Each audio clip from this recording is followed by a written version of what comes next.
O programa Saber Direito desta semana é com o professor Ubirajara Casado e o curso é sobre processo civil. Tem dúvida sobre o assunto? Mande um e-mail para nós, saberdireito@stf.jus.br. E você também pode estudar pela internet, acessando www.tvjustiça.jus.br. Olá, sejam bem-vindos à TV Justiça, ao programa Saber Direito. Eu sou o Ubirajara Casado, advogado da União, e nós vamos hoje continuar os temas que estamos tratando acerca do direito processual civil, mais especificamente acerca da fazenda pública em juízo. Só para relembrar os senhores, nós já estudamos a fazenda pública, o seu conceito, a capacidade postulatória e a representação da fazenda em juízo. Estudamos também as prerrogativas processuais da fazenda, com ênfase nos prazos, artigo 188 do Código de Processo Civil, e estudamos, na última aula, a matéria atinente à prescrição para as ações em face da fazenda. Estudamos a prescrição, estudamos o que era prescrição, como se suspende, estudamos qual é a evolução dos prazos prescricionais, considerando inclusive a inaplicabilidade do Código Civil de 2002 e estudamos a súmula 85 do STJ que trata da prestação de trato sucessivo. Hoje nós vamos estudar um instituto extremamente importante para a advocacia pública e para a fazenda pública em juízo, para o poder público em juízo, que é a intervenção anômala. Antes de passarmos ao entendimento do Instituto, eu gostaria de lembrar para os senhores o dispositivo legal que rege a matéria. O dispositivo legal que rege a matéria se encontra na Lei 9.469 de 97 e o artigo 5º, que prevê a intervenção anômala, estabelece assim: a União poderá intervir nas causas em que figurarem como autoras ou rés, autarquias, fundações públicas, sociedades de economia mista e empresas públicas federais. Eu gostaria de chamar a atenção para os senhores, ainda, que esse tipo de intervenção, nos termos do caput do artigo 5º, estabelece a intervenção da União todas as vezes em que tivermos uma ação em que está atuando num dos polos ativos, num dos polos da ação, ativo ou passivo, autarquia, fundação, empresa pública ou sociedade de economia mista. Portanto, configure a seguinte situação: existe uma ação judicial em que uma empresa pública, sociedade de economia mista, autarquia ou fundação está atuando e a União poderá intervir nesse tipo de ação. Essa é a previsão. Nós vamos ver que, doutrinariamente, esse conceito de intervenção ultrapassa essa hipótese legal. Mas, por enquanto, gostaria que os senhores frisassem essa ideia: intervenção da União em ações nas quais figurem como partes ativo ou passivo dos polos, empresa pública, sociedade de economia mista, autarquias e fundações. O parágrafo único do artigo 5º diz ainda: as pessoas jurídicas de direito público poderão, nas causas cuja decisão possa ter reflexos, ainda que indiretos, de natureza econômica, intervir, independentemente da demonstração de interesse jurídico, para esclarecer questões de fato e de direito, podendo juntar documentos e memoriais reputados úteis ao exame da matéria e, se for o caso, recorrer hipótese em que, para fins de deslocamento de competência, serão consideradas partes. Essa é a disposição legal acerca da intervenção anômala. Antes de adentrarmos ao conceito propriamente, vamos à pergunta de um dos nossos alunos. O que é intervenção anômala? É justamente isso que nós vamos tratar agora, do que se trata a intervenção anômala, ou seja, qual é o conceito desse instituto, o que representa a intervenção anômala para a fazenda pública atuando em ações judiciais. O que eu preciso efetivamente dizer para os senhores, antes de mais nada, é que a intervenção anômala é instituto exclusivo do poder público.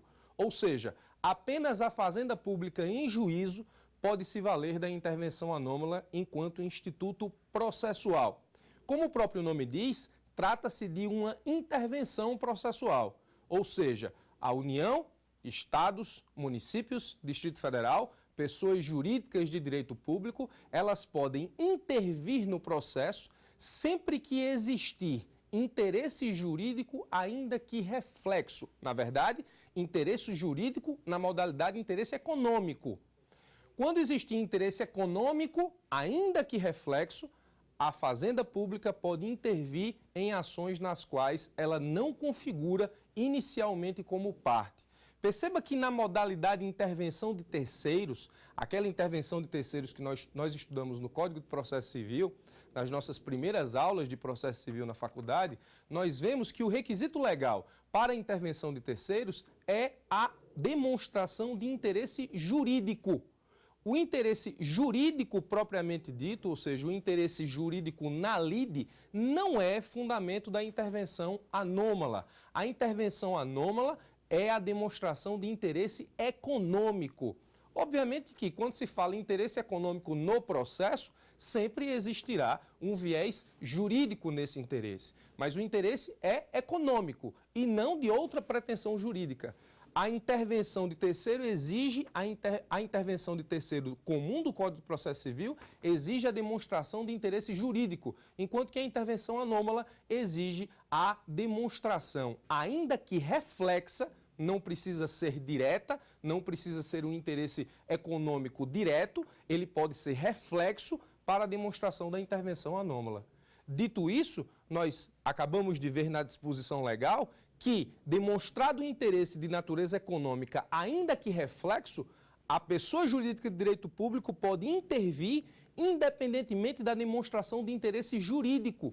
Quando a lei fala, independentemente da intervenção de interesse jurídico, ela está justamente afastando aquele requisito da intervenção de terceiros comum do Código de Processo Civil. O interesse a ser demonstrado na intervenção anômala é o interesse econômico, ainda que por via reflexa. E quando acontece a intervenção, o que a pessoa jurídica de direito público pode fazer? Ela intervém no processo para esclarecer questões de fato e de direito, para juntar documentos e memoriais reputados úteis ao exame da matéria e, se for o caso, recorrer. E, na hipótese recursal, nós temos a possibilidade do deslocamento de competência, que nós vamos estudar dentro em breve. Então, essas são as principais características e, principalmente, o conceito de intervenção anômala. Ainda sobre o tema, vamos a mais uma pergunta dos nossos alunos. É hipótese de intervenção de terceiro?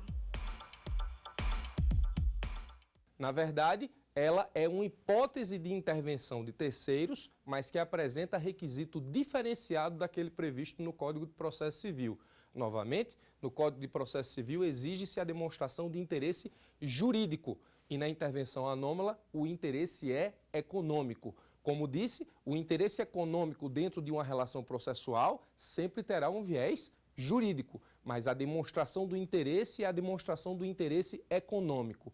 E nessa intervenção, o ente de direito público, por exemplo, a União Federal, vai intervir no processo para ajudar a esclarecer questões de fato e de direito, juntando provas ou juntando memoriais, a fim de convencer o magistrado, o julgador da ação, a sentenciar e que essa decisão seja favorável aos interesses econômicos do ente público, a União Federal, Estado, município ou Distrito Federal. Então, o que acontece? A Fazenda Pública, quando intervém de forma anômala, intervém para esclarecer, para facilitar. Na verdade, a Fazenda transforma-se em uma auxiliar do juízo, no sentido de prestar a ele informações, no sentido de municiar o julgador de informações e elementos, a fim de que ele possa ter a maior possibilidade de argumentos possíveis, a fim de julgar com clareza, a fim de julgar com sabedoria e analisando todas as circunstâncias. Óbvio, quando a Fazenda Pública intervém de forma anômala, ela tem interesse. Ela tem interesse que a decisão judicial ela seja proferida de forma a acatar os seus interesses econômicos, ainda que reflexos. Mas ela integra a relação processual na modalidade de terceiro interveniente, de forma anômala, justamente para esclarecer questões, ajudar o juiz a entender melhor a questão e, assim, por isso mesmo, julgá-la da melhor forma possível. Obviamente que com o interesse da Fazenda. É importante dizer que a intervenção é anômala justamente porque essa anomalia diverge da intervenção comum. Interesse jurídico, intervenção anômala, interesse econômico, ainda que reflexo. Então, essas são as principais características, por hora, da intervenção anômala. instituto exclusivo do poder público, através do qual a Fazenda Pública intervém em um processo em que seja demonstrada, ainda que reflexamente, o seu interesse econômico. Essa intervenção existe para auxiliar, para esclarecer, para municiar o magistrado. Muito bem. O interesse, nós vimos, ele não precisa ser direto, ele pode ser reflexo. A natureza desse interesse é uma natureza econômica. Portanto, se discute, e aí nesse caso específico doutrinariamente, respondendo inclusive ainda a resposta da nossa aluna Brenda, a intervenção anômala doutrinariamente se discute como sendo ou uma forma de intervenção de terceiro ou como uma forma de amicus curiae. O amicus curiae, que é aquela figura que nós conhecemos do controle de constitucionalidade, onde alguma entidade se habilita a se tornar amigo da corte, ou seja, para esclarecer o tribunal acerca de questões próprias do controle de constitucionalidade. Aqui, a União, Estado, Município e Distrito Federal intervém para auxiliar o juiz, daí a proximidade com a ideia da figura do amicus curiae. Então, doutrinariamente, há uma discussão bastante saudável sobre a natureza jurídica da intervenção anômala, se é uma intervenção de terceiro, de forma anômala, ou se é uma hipótese de amicus curiae. A doutrina majoritária entende tratar-se de uma hipótese de intervenção de terceiro com características próprias, qual seja a característica de intervenção mediante demonstração de interesse meramente econômico, ainda que reflexo, ainda que o ente público esteja intervindo apenas para esclarecer. Importante, se o poder público em juízo está atuando na relação processual para esclarecer pontos, é importante que se diga desde já que ele não ocupa posição de parte processual. A intervenção anômala, o interveniente, ou seja, a Fazenda Pública, ao intervir, não ocupa posição de parte processual. Portanto, enquanto estamos apenas na figura da intervenção anômala, não podemos falar em parte no que diz respeito à posição que a Fazenda Pública ocupa na relação processual. Ela é simplesmente terceiro. Ela é simplesmente terceiro de forma anômala. Muito bem. Ainda é importante dizer para os senhores que a intervenção anômala aplica-se a qualquer tipo de pessoa jurídica de direito público. Ou seja, dentro do conceito de fazenda pública, nós temos que todos os entes federados, todas as pessoas jurídicas de direito público, entes federados, podem intervir de forma anômala desde que o requisito esteja preenchido. Qual seja a demonstração de interesse econômico, ainda que reflexo. E a intervenção anômala incide em todos os tipos de demanda, inclusive aquelas que são eminentemente particulares. E aqui eu gostaria de chamar a atenção dos senhores para a seguinte situação. Lembrem-se que no artigo 5º da Lei 9.469 de 67, nós temos a seguinte redação. A União poderá intervir nas causas em que figurarem como autoras ou réis autarquias, fundações, sociedade de economia mista e empresas públicas. Portanto, como disse no começo, presume-se a existência de uma ação onde nós tenhamos a União intervindo em processo em que já possui como parte uma empresa pública, uma sociedade de economia mista, uma autarquia ou uma fundação. Doutrinariamente, nós temos especificamente que, no caso, a União ou os entes federados podem intervir em qualquer tipo de demanda, ainda que seja apenas entre particulares. Se há processo B e nessa discussão processual há algum elemento ou ato ou a possibilidade do proferimento de uma sentença que seja contrária aos interesses econômicos de um ente federado, por exemplo, da União, ela pode intervir de forma anômala. Então, doutrinariamente, há uma interpretação ampliativa ao que diz o artigo 5º da Lei 9.469 para admitir a intervenção anômala a todos os tipos de demandas, inclusive